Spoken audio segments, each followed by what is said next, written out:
Hello student आपण start करतोय science 1. काय स्टार्ट करतोय स्टुडंट आपण सायन्स 1. आणि स्टुडंट सायन्स 1 मध्ये स्टुडंट आपला पहिला चॅप्टर आहे. तर त्या चॅप्टरचं नाव आहे स्टुडंट द ग्रॅव्हिटेशन.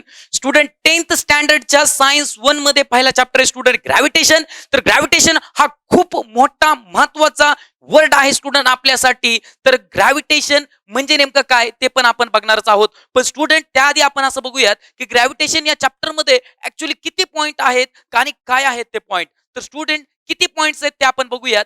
तर ग्रॅव्हिटेशन चॅप्टर मध्ये की 1 2 3 4 5 6 अँड 7 टोटल 7 पॉइंट्स आहेत स्टुडंट. म्हणजे या चॅप्टर मध्ये स्टुडंट आपल्याला 7 टॉपिकचा स्टडी करायचा आहे. कोणते आहेत ते भारीतले पॉइंट बघूयात आपण. पहिला पॉइंट आहे स्टुडंट ग्रॅव्हिटेशन. कोणता पॉइंट आहे पहिला? Gravitation. What is the second point?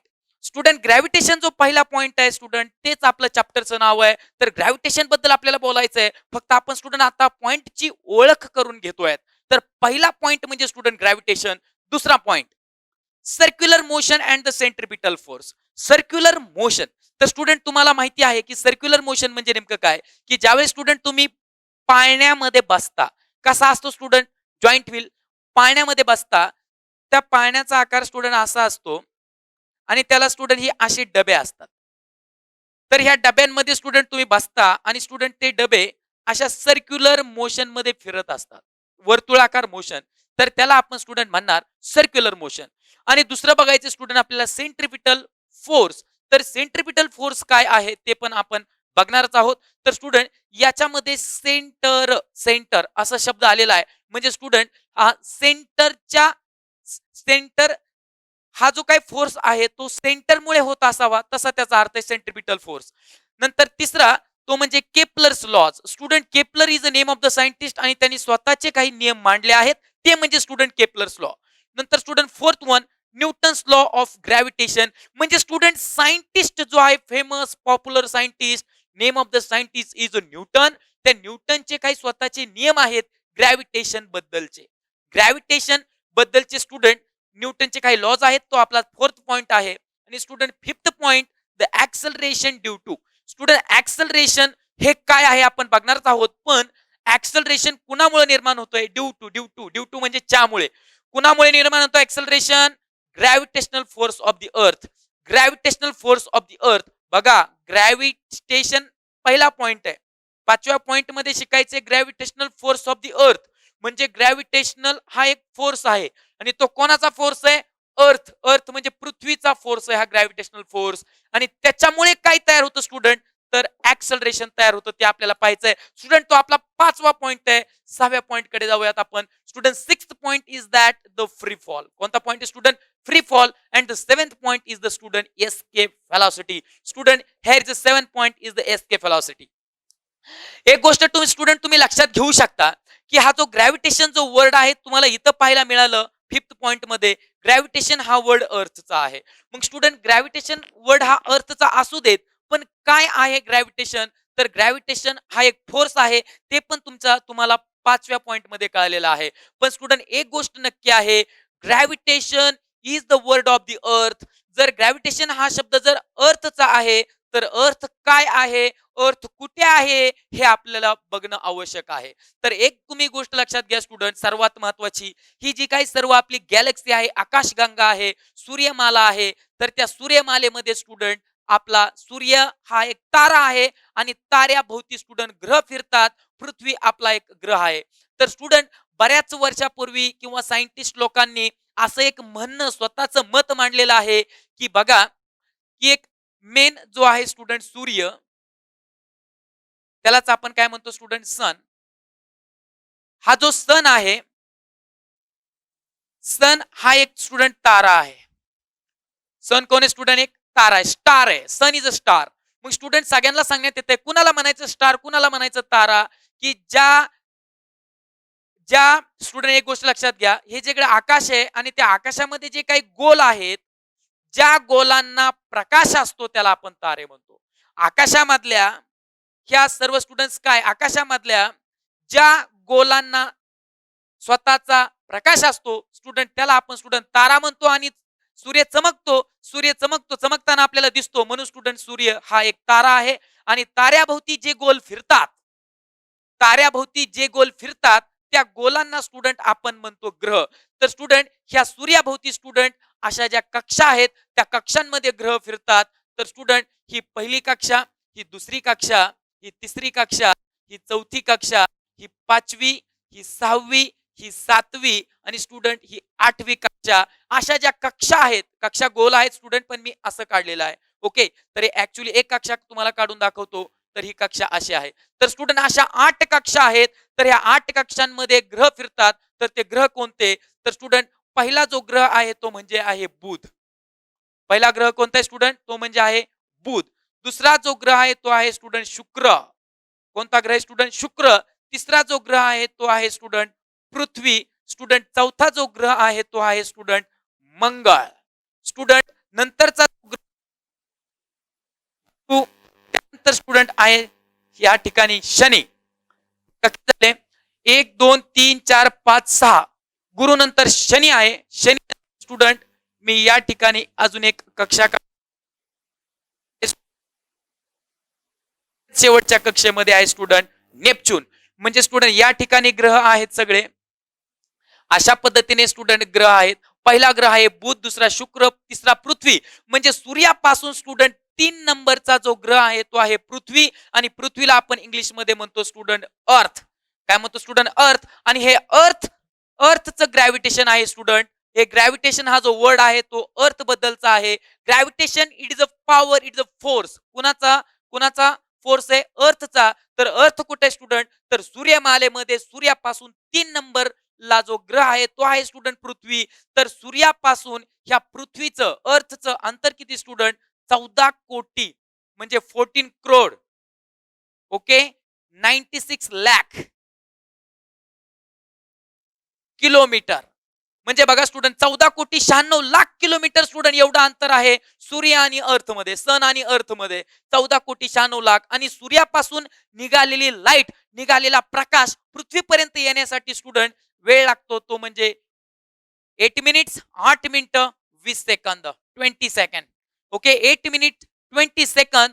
This is the time required for the light comes from the sun towards the earth. Earth पर्यंत लाईट प्रकाश येण्यासाठी स्टुडंट 8 मिनिटं 20 सेकंद एवढा टाइम लागतो प्रकाशाला सूर्यापासून पृथ्वीपर्यंत यायला. आणि त्यांच्या दोघांमधलं अंतर आहे 14 कोटी 96 लाख. म्हणजे स्टुडंट तुम्हाला अंदाज येत असेल की 8 मिनिटं आणि 20 सेकंद एवढ्या टाइमात जर सूर्यापासून पृथ्वीपर्यंत प्रकाश येत असेल, एवढं अंतर असेल 14 कोटी 96 लाख किलोमीटरचं, तर स्टुडंट किती वेग असेल त्या प्रकाशाला.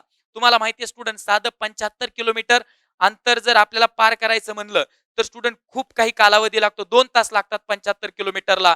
तर स्टुडंट तर हे 14 कोटी 96 लाख एवढं किलोमीटर एवढं अंतर आहे स्टुडंट. तर ते 8 मिनिटं 20 सेकंदात प्रकाश सूर्यापासून पृथ्वीपर्यंत येतो. म्हणजे किती स्पीड असणार याचा अंदाज तुम्हाला येऊ शकतो. तर स्टुडंट बघून घ्या की तुमच्या समोर मी टॉपिक एक्सप्लेन केलेले आहेत की जो पृथ्वी आहे, अर्थ आहे, ती 3 नंबरचा स्टुडंट ग्रह आहे. आणि या पृथ्वीची जी काही पॉवर आहे त्याला आपण ग्रॅव्हिटेशन म्हणतो. पृथ्वीची पॉवर, पृथ्वीची जी काही अर्थ आहे, अर्थची जी काही पॉवर आहे, अर्थची पॉवर बघा, अर्थची पॉवर त्याला स्टुडंट आपण काय म्हणतो student? Gravitation. And the gravitation student it is the first point from this chapter. पण ते सगळं स्टुडंट आपण बघण्याआधी आपण स्टुडंट कॅन यू रिकॉल कडे जाणार आहेत. कुठे जाणार स्टुडंट आपण? Can you recall. Can you recall student कशासाठी असतं? हा एक महत्वाचा पॉइंट आहे.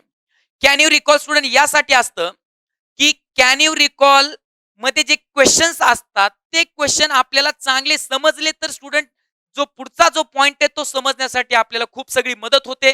म्हणून स्टुडंट हे कॅन यू रिकॉलचे क्वेश्चन असतात. पहिला क्वेश्चन काय स्टुडंट? चला बघूयात आपण. What are the effect? What are the effect? Effect म्हणजे माहिती स्टुडंट परिणाम. What are the effect? काय परिणाम होतात? कधी? Force acting on the object.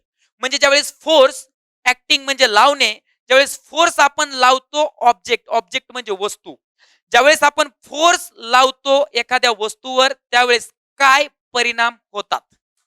काय परिणाम होतात एखाद्या वस्तूवर जर आपण फोर्स लावला तर? ओके, चला तर स्टुडंट त्याचा आन्सर आपल्याला बघायचा आहे. एखाद्या वस्तूवर जर आपण फोर्स लावला, फोर्स म्हणजे ताकद स्टुडंट, ताकद, तर त्याचे काय परिणाम होतात ते आपल्याला बघायचं आहे. तर पहिला परिणाम student, the force applied on the object can cause. जर एखाद्या वस्तू, ऑब्जेक्ट म्हणजे वस्तू, वस्तूवर जर स्टुडंट आपण फोर्स लावला तर काय घडतं? The force applied on the object, the force applied on the object can cause, एखाद्या वस्तूवर जर फोर्स लावला तर काय घडतं, तर ते आपल्याला बघायचं स्टुडंट. चला तर तुम्हाला समजून सांगतो स्टुडंट, बघून घ्या. हे बघा, हे जे टोपन आहे स्टुडंट, हे टोपन हातावरती ठेवलंय. आता त्याच्यावर मी फोर्स लावणार आहे स्टुडंट. तर फोर्स लावल्यामुळं काय झालं बघा. Okay, check.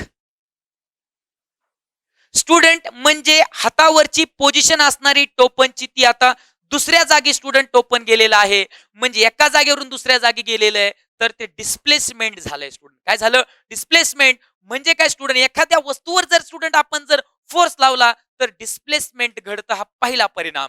म्हणजे first effect is the displacement. Student second effect आपल्याला बघायचा आहे की एखाद्या वस्तूवर जर फोर्स लावला तर काय होतं. तर बघून घ्या स्टुडंट, हा एक पेपर आहे. तर या पेपरवर मी फोर्स लावणार स्टुडंट. तर फोर्स लावल्यामुळं काय झालं बघा, की काय होणार, तुमच्या लगेच अंदाज येईल तुम्हाला. याची शेप आणि साईज चेंज होणार. बघा, जर मी असा जर याला केला तर काय झालं स्टुडंट, साईज बदलली आणि शेप सुद्धा बदलला. म्हणजे student second effect of the force acting on the object. जर आपण एखाद्या ऑब्जेक्टवर जर फोर्स लावला तर दुसरा इफेक्ट असा घडतो की त्याचा शेप बदलतो आणि त्याची साईज बदलते. पहिला घडतं डिस्प्लेसमेंट, दुसरं घडतं change in the shape and the size of the object. ऑब्जेक्टचा शेप बदलतो, ऑब्जेक्टची साईज बदलते. कधी? की ज्यावेळेस आपण फोर्स लावतो ऑब्जेक्टवरती, त्यावेळेस डिस्प्लेसमेंट घडण्याची शक्यता असते. किंवा student change in the shape, shape change होण्याची शक्यता असते. किंवा काय student, size, change the size of the object, एखाद्या ऑब्जेक्टची साईज बदलण्याचा परिणाम स्टुडंट होतो. 3 नंबर आपल्याला बघायचंय. तिसरा इफेक्ट काय आहे स्टुडंट, जर आपण एखाद्या ऑब्जेक्टवर जर फोर्स लावला तर काय घडतं. तर स्टुडंट एखाद्या ऑब्जेक्टवर जर आपण फोर्स लावला तर काय होतं, जर तो ऑब्जेक्ट जर मोशन मध्ये असेल आणि त्याच्यावर जर आपण फोर्स लावला तर त्याची डायरेक्शन बदलते स्टुडंट. चला तर चेक करूयात. पहा स्टुडंट, हे टोपन आहे. हे टोपन मी पलीकडून फेकणार आहे. इकडून फेकल्यानंतर स्टुडंट ते मोशन मध्ये येईल. मोशन एका मोशन म्हणजे वेगामध्ये येईल. ओके, गतीमध्ये येईल. तर स्टुडंट हे जे काय टोपन आहे ते मोशन मध्ये येणार आणि असं आल्यानंतर मी असा फोर्स लावणार तर हे टोपन इकडे न जाता ते टोपन तिकडे जाणार. Check it. ओके,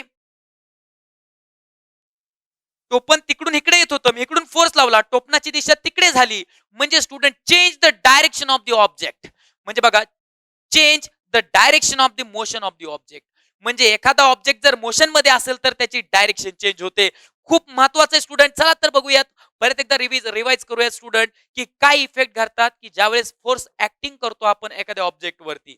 तर बघूयात त्याचा आन्सर. द फोर्स अप्लाइड, जर आपण फोर्स लावला, the force applied on the object can cause. तर काय घडतं, पहिलं घडतं स्टुडंट ते म्हणजे डिस्प्लेसमेंट घडतं. स्टुडंट दुसरं घडतं म्हणजे ते काय घडतं, change in the shape and size. Shape बदलतो स्टुडंट आणि काय बदलते, साईज बदलते. स्टुडंट तिसरं म्हणजे काय, change the direction of the motion of the object. म्हणजे एखाद्या ऑब्जेक्टची काय बदलते student, direction of the motion of the object हे बदलतं. ओके, नेक्स्ट क्वेश्चन नाव.